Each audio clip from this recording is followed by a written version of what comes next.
नमस्कार। जय तंत्र मंत्र केंद्र में आज मैं आपको एक ऐसी साधना बताने जा रहा हूं जो YouTube पर पहली बार है और आपने सुनी भी नहीं होगी, जिसके लिए आपको हमारा वीडियो अंत तक देखना पड़ेगा। यदि आपने हमारा चैनल अभी तक सब्सक्राइब नहीं किया है तो लाल वाली बटन दबाओ और घंटी बजा दो। कोई शुल्क एवं चार्ज नहीं कटेगा। आप हमारे वीडियो को फेसबुक पर, व्हाट्सएप पर, ट्विटर अकाउंट के माध्यम से और इंस्टाग्राम पर अधिक से अधिक शेयर करें। लाइक और कमेंट करना भी आपका धर्म है। दुनिया में जिसका कोई नहीं, मैं उसका हूँ। यदि आपको अपनों ने धोखा दिया है अथवा आपको परायों ने धोखा दिया है तो आप एक बार मुझे अवश्य आजमाएं। हमारा मोबाइल नंबर है 9305 63 71 73। हमसे बात करने का टाइम भारतीय टाइम के अनुसार दिन में दोपहर 12 बजे से 2 बजे के बीच का है। यदि आप सच्चा पवित्र निस्वार्थ दिव्य प्रेम पाना चाहते हैं अथवा सच्चा पवित्र निस्वार्थ दिव्य प्रेम देना चाहते हैं तो आपका स्थान मेरे लिए मेरे प्राणों से भी करोड़ों गुना ऊपर है। मैं राष्ट्रीय अध्यक्ष कृष्णा दल एवं महामंडलेश्वर आप सबसे निवेदन करता हूं, यदि आप मानवतावादी हैं अथवा आप सनातनी हैं तो मुझसे जरूर जुड़ें। यदि आप में योग्यता हुई तो मैं आपको पदाधिकारी भी बनाऊंगा अपने संगठन कृष्णा दल में। ये कृष्णा दल हमारा आपका सबका एक परिवार है। आप देश विदेश में, विश्व के किसी भी कोने में रहते हैं, किसी भी जाति धर्म से हैं, कोई दिक्कत नहीं। आप हमारे दिए हुए ज्ञान से भरपूर लाभ उठा सकते हैं। मेरे प्रिय भाई बहनों, मैं आपको साधना बताऊँगा, उससे पहले मैं कुछ ज़रूरी बातें बताना चाहता हूँ। देखिए, बंगाल में रामनवमी पर कई जगह से खबरें आई हैं। रामनवमी की देश में झगड़ा किया गया, हिंदुओं के ऊपर पत्थर बरसाए गए और बंगाल में ऐसा हुआ पत्थर बरसाए मुसलमानों ने हिंदुओं के ऊपर केवल इसलिए कि वो राम जी की शोभा यात्रा निकाल रहे थे। लेकिन उन्हीं हिंदुओं को गिरफ्तार किया बंगाल की ममता बानो की पुलिस ने गिरफ्तार किया हिंदुओं को, लाठियां भाजी हिंदुओं पर और जिहादियों ने भी मारा हिंदुओं को। समझो, ये बंगाल की नीति है, ममता की नीति है, ममता बानो की। आप समझ लो, ये केवल एक कारण है कि आप एकजुट नहीं हो पा रहे। इसलिए एकजुट जिस दिन हिंदू हो जाएगा तो ममता की औकात क्या, ममता का बाप भी हिंदुओं के आगे ही झुकेगा, आकर के ऊपर से आकर के झुकेगा ममता का बाप। तो इस सूपणखा की क्या औकात है? सूपणखा तो फिर अपने आप ही झुक जाएगी। लेकिन जब तक एकजुट नहीं तब तक आपके आगे चूहा भी नहीं झुकने वाला। ये बात समझ लो हिंदुओं। इसलिए मैं एकजुट आपको करना चाहता हूँ। और बंगाल से ही नहीं, कई जगह से खबरें आई हैं, नेपाल से, भारत से भी, भारत में कई जगह से भी, देश भर से, जो कि जहाँ पे हिंदुओं के ऊपर हमला हुए हैं। मैंने सुदर्शन चैनल पर सुना है और ये मैंने सुना है यानी 29 मार्च 2026 में। 2026 में जब ऐसी हालत है हिंदुओं की तो समझो 36 में कैसी हालत होगी और 47 में कैसी हालत होगी। क्या होंगे आप लोग?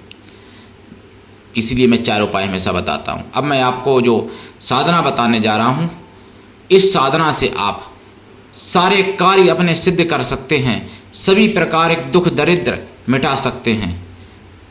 साधना है ये संपाति की। अब आप कहोगे संपाति कौन है? संपाति बहुत बड़ा पक्षी, इतना बड़ा पक्षी था कि जो रुद्रावतार हनुमान जी समेत जितने भालू बांदर थे वहां पर, वो सभी घबरा गए थे और सभी को खाने के लिए उद्यत हो गया था।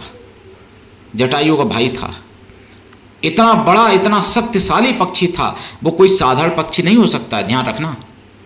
ये गरुड़ और अरुण के वंश का पक्षी था जो संपाति, जो मतलब ऐसा गिद्ध जिससे सारे भालू बांदर घबरा गए थे, जो कि अवतारिक हैं। ये सब जामवंत भी अवतारिक हैं, यानी जितने भालू बांदर हैं सभी अवतारिक हैं। हनुमान जी रुद्रावतार है, लेकिन सभी को संकट उत्पन्न हो गया था।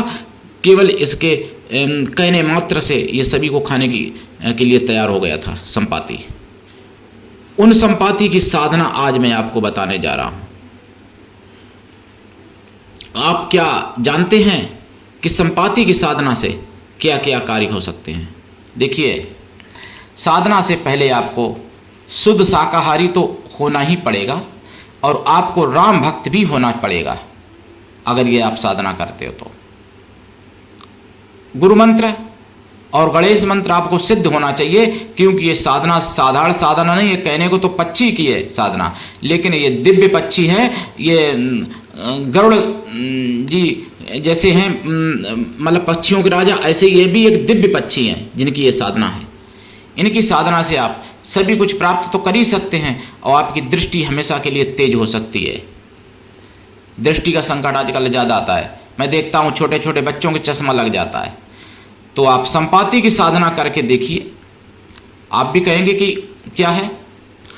और इस साधना से सभी प्रकार के सुख सौभाग्य प्राप्त हो जाएंगे, सभी प्रकार का दुख मिट सकता है इस साधना से। साधना से आप रास्ता भी अपने मतलब मार्गदर्शन भी आप प्राप्त कर सकते हो इनकी साधना से। और इनको आप इनको खिलाएंगे क्या, उड़द की दाल के बड़े बना के वो खिलाएंगे, और आप साधना कर सकते हैं, लाभ उठा सकते हैं। आप देखिएगा यह साधना करने से कितने लाभ होते हैं, क्या क्या प्राप्त होता है। आप भी कहेंगे कि कोई ये साधना मुझे किसी ने बताई थी। मेरे प्रिय भाई बहनों, यह साधना बहुत ही अद्भुत है, संपाति की साधना। क्या आप जानते हैं कि संपाति की मंत्र क्या हैं? देखते रहिएगा अंत तक, मंत्र भी बता दूंगा, कोशिश करता हूं मंत्र बताने की। लेकिन ये साधना दीक्षा लेके करनी चाहिए, बिना दीक्षा के कभी किसी भी साधना में सफलता नहीं मिलती है। गुरु ऐसा हो शिष्य कुछ भी ना ले, लेकिन शिष्य भी ऐसा हो गुरु को सब कुछ दे, गुरु पर पूर्ण विश्वास करे, गुरु के लिए समर्पित रहे। और गुरु ऐसा भी हो जिससे अपने मन की सारी बात कह सको, अपना भला बुरा सुख दुख पाप पुण्य सब कुछ बता सको, ऐसा गुरु होना चाहिए, तभी ये साधना सफल होती है। साधना रात्रिकालीन है। साधना काल में आपको ब्रह्मचर्य व्रत, एक टाइम भोजन, भूमि शयन परम आवश्यक है। साधना आप करेंगे तो दक्षिण दिशा की तरफ मुख करके करें, या फिर पूर्व दिशा की तरफ मुख करके करें। उत्तर में भी कर सकते हैं, कोई दिक्कत नहीं, पश्चिम नहीं होगा। इसमें आपका आसन रहेगा काला या लाल ऊन का, माला रुद्राक्ष या लाल चंदन या लाल हकीक या काला हकीक। जाप कम से कम 1.25 लाख है, और ज़्यादा करेंगे तो और अच्छी बात है। जाप का दशांश हवन करें, हवन का दशांश तर्पण करें, तर्पण का दशांश मार्जन करें, मार्जन का दशांश पवित्र ब्राह्मणों को भोजन करा दें, अथवा उतने ब्राह्मण पुत्रों को भोजन करा दें जिनका जनेऊ हुआ है, अथवा उतने साधुओं को भोजन करा दें, अथवा उतने बंदरों को भोजन करा दें, अथवा उतने भालुओं को भोजन करा दें, या फिर उतने गीदों को भोजन करा दें, जो गीद अगर मिल जाए उतने। अब तो गीद वैसे भी लुप्त हो गए वैसे तो, लेकिन मिल जाते हैं कहीं कहीं, तो जरूर कृपा होगी और आप देखेंगे चमत्कार। ये सनातन धर्म का चैनल है, अपना चैनल समझ के इसको आगे बढ़ाइए। ये सनातन धर्म की आवाज़ इसलिए जन जन तक पहुंचाइए, जागते रहिए और दूसरों को जगाइए। आज के लिए इतना ही, धन्यवाद। जय श्री राम, हर हर महादेव।